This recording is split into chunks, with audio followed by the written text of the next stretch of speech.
Fala pessoal, sejam todos muito bem-vindos à nossa terceira aula dessa série Mudando o Jogo. No nosso primeiro episódio a gente falou ali sobre como calcular a reversão de prejuízo de uma ação, ou seja, quando ela está caindo 50%, quanto é que esse papel precisa subir para zerar ali, né, essa rentabilidade negativa. Na segunda aula nós falamos sobre como calcular, como ajustar o seu preço médio quando uma ação paga dividendos. E nessa aula nós iremos falar sobre o beta. O que é o beta, para que ele serve, como é que ele funciona, como eu aplico ele na prática. Então nós vamos abordar aí esse indicador tão utilizado no mercado financeiro. Se você está aqui pela primeira vez, meu nome é Kaique Stein, sou analista de investimentos credenciado junto à PMEC. Eu faço parte do time de analistas aqui da DV Invest e eu já te convido a se inscrever no canal e ativar o sininho das notificações aí para ficar por dentro de todo o conteúdo existente, conteúdo educacional, conteúdo informativo, sempre divulgados aqui dentro do canal. Então já fica por aqui, ativa esse sininho, já solta aí o seu joinha também.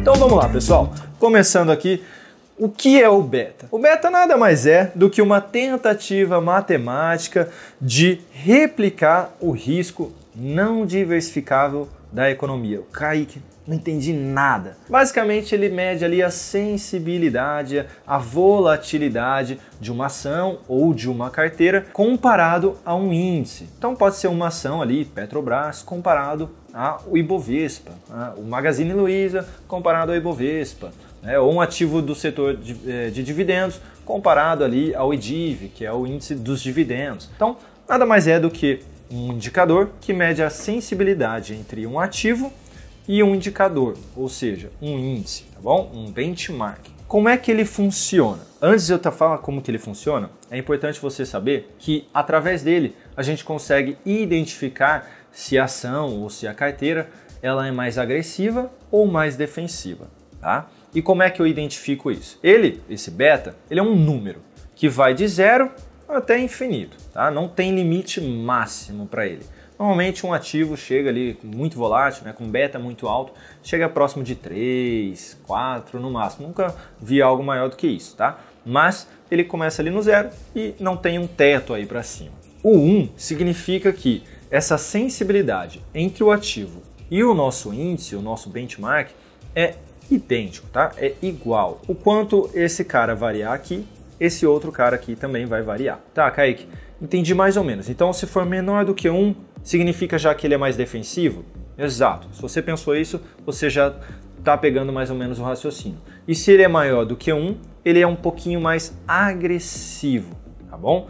Kaique, eu não consegui entender, eu não consegui pegar isso antes de você ter mencionado. Não tem problema. Vamos aqui para um exemplo na prática. Se nós tivéssemos aqui a Petrobras, tá? Vamos pegar aí a Petro, a tão famosa Petro, com um beta de 1,7, tá bom, pessoal? Um beta aí com 1,7. O que isso significa, esse 1,7? Significa que se o Ibovespa, num determinado período, vamos supor aí que seja numa semana, subir 10%, a nossa ação, que tem um beta de 1,7, a Petrobras, vai subir em torno de 17%, tá? Ou seja, ela vai subir acima do benchmark, acima do índice. Por quê? Porque ela tem um beta maior do que 1, ela tem um beta um pouquinho mais agressivo, que é o que eu havia mencionado. Kaique, isso também serve para o contrário? Serve, ou seja, se o Ibov, e aí eu vou colocar até em vermelho aqui, caísse 10%, nós teríamos aí a Petrobras caindo 17%. Então, Kaique, se eu tiver um ativo com um beta menor do que 1, ele vai ser realmente mais defensivo? Vai, vamos colocar aqui um mesmo exemplo do lado, só que mudando. Vamos falar agora que é as ações aí da Vale, tá bom? Vale 3. E o beta dela é de 0,5, para ajudar a gente aqui nas continhas, tá bom? Então, se o Ibovespa subir aí 5% numa semana, vamos continuar com aquele exemplo de uma semana, a nossa ação, a Vale, vai subir metade disso, 2,5. E o contrário também é válido. Então, se o Ibov cair, vamos colocar em vermelho de novo, 5%, menos 5%, a Vale vai cair menos, vai cair 2,5%. O que eu fiz aqui na realidade? Eu multipliquei o quanto o meu índice valorizou pelo beta da minha ação. Então, eu multipliquei 10% vezes 10 vezes 1,7, que era o beta da Petrobras, e eu cheguei em 17%, que foi o que ela valorizou ou desvalorizou. E no segundo caso, eu peguei aqui os 5% e multipliquei pelo 0,5, que era o beta da Vale. E aí eu cheguei nesses 2,5% positivo ou negativo, dependendo ali se o índice subiu ou caiu. Então aqui a gente tem na prática como é que funciona, né? A gente sabe que ele mede a sensibilidade entre uma ação ou uma carteira e o índice, e a gente já consegue perceber ali o quão agressivo ou não, né, ou defensivo é essa ação, é essa carteira, né? E a gente teve aqui dois exemplos. Então, se o beta for igual a 1, realmente, né, Kaique, o que você tinha mencionado, se o Ibovespa subir 5%, a ação que tem o beta igual a 1 vai subir 5%.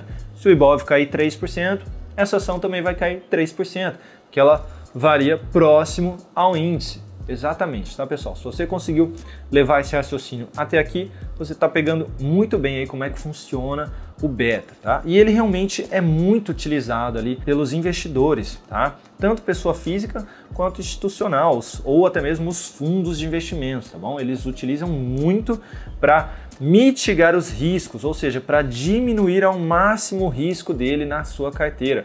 Quanto menor for o seu beta, melhor é ali, mais defensiva é a sua carteira, tá? Ou o seu fundo de investimentos. Então, por isso que ele é tão utilizado assim pelos investidores e tão conhecido assim pelos investidores, tá? Beleza, Kaique, eu entendi para que ele serve, como é que eu utilizo, como ele funciona na prática. Mas onde é que eu encontro o beta da minha ação, né? Onde eu encontro ali o beta da Vale, da Petro, do Itaú? Onde que eu encontro? Como é que eu calculo, né? Para calcular, seria uma fórmula ali que você teria que pegar todo o histórico do índice, todo o histórico do ativo e fazer ali a correlação sobre a variação do índice, ou seja, seria uma continha com vários dados e bem chatinha de ser realizada. Então, eu já vou deixar aqui de presente para vocês um site, tá? Onde vocês podem ali verificar já o número exato do beta da ação que você está procurando. E esse site é o quantbrasil.com.br/beta. E eu vou até mostrar aqui para vocês agora alguns exemplos desse site, tá? Aqui no site Quant Brasil a gente já consegue visualizar, né? Beta dos ativos da bolsa. E aqui a última atualização foi há 2 dias, tá? Então eles tendem a atualizar por volta aí realmente desse período, de 2 em 2 dias, tá bom? Aqui embaixo o período eu posso escolher de 1 ano, de 3 anos, ou eu posso escolher o de 5 anos. No caso, a gente vai deixar o de 1 ano aqui para calcular o beta. Mas quanto maior esse período, menor vão sendo os betas desses ativos que vão ser mostrados aqui abaixo, tá bom? Na primeira coluna a gente tem o mínimo do beta, que é 0, que eu havia mencionado para vocês. E o máximo eu coloquei de 10 aqui, mas vocês podem mudar, vocês podem colocar 11, enfim, vocês podem colocar quanto vocês quiserem. Na caixinha ao lado tem um exemplo de um ativo, então você pode digitar ele. Eu não vou digitar para a gente ver a lista completa aqui na sequência, tá? Então aqui, ó, na primeira coluna a gente já visualiza os ativos. Tem Vi23, Taesa, JBSS3, Marfrig, TRPL4, enfim. E na segunda coluna tem o beta, que era o que a gente estava vendo nessa aula, né? Que a gente está vendo nessa aula. Então veja só que o primeiro ativo aí, Vi23, tem um beta de 0,33%. Isso significaria que se o Ibovespa subisse 5% numa semana, multiplicando ali pelo 0,33, esse papel subiria 1,65. E o contrário também é válido. Se caísse 5%, esse papel cairia 1,65. E o mesmo é válido para todos os outros aqui. Então tem Taesa, JBS, como eu mencionei, né? Se a gente pegar aqui, ó, eu já sei que BID11 é o mais volátil, é o que tem o maior beta nessa lista, de 2,53%.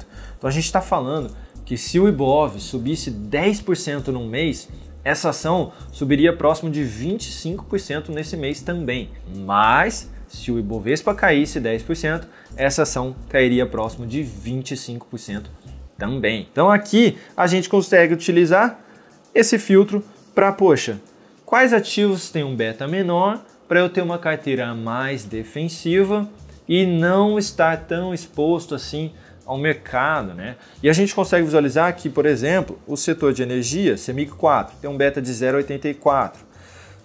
Taesa tem um beta de 0,36. Se a gente pegar a CPLE, tem um beta de 0,58. Então, esse setor de energia é ali um setor que tem uma menor volatilidade, ou seja, tem um beta menor. Então, é bem conhecido aí o setor de energia realmente como um setor com uma menor volatilidade, tá? Diferente do varejo, por exemplo, que tem um beta mais alto, uma volatilidade maior. Então, se foi útil para você essa aula, você vai colocar em prática aí todo esse aprendizado, deixa aqui nos comentários, eu gostaria de saber de verdade. Se você não sabia, deixa aí nos comentários também falando para mim, Kaique, não sabia e vou colocar em prática, de repente por isso que minha carteira estava tão volátil, Ibovespa subia um pouco, minha carteira já subia muito, ou Ibovespa caía pouco, minha carteira já caía muito também e eu não sabia disso. Então deixa aí nos comentários para eu saber realmente se foi útil para todos vocês essa aula, tá bom? E a gente se encontra numa próxima. Mais uma vez, não esqueçam de deixar o joinha aqui nesse vídeo para ajudar a gente aqui no canal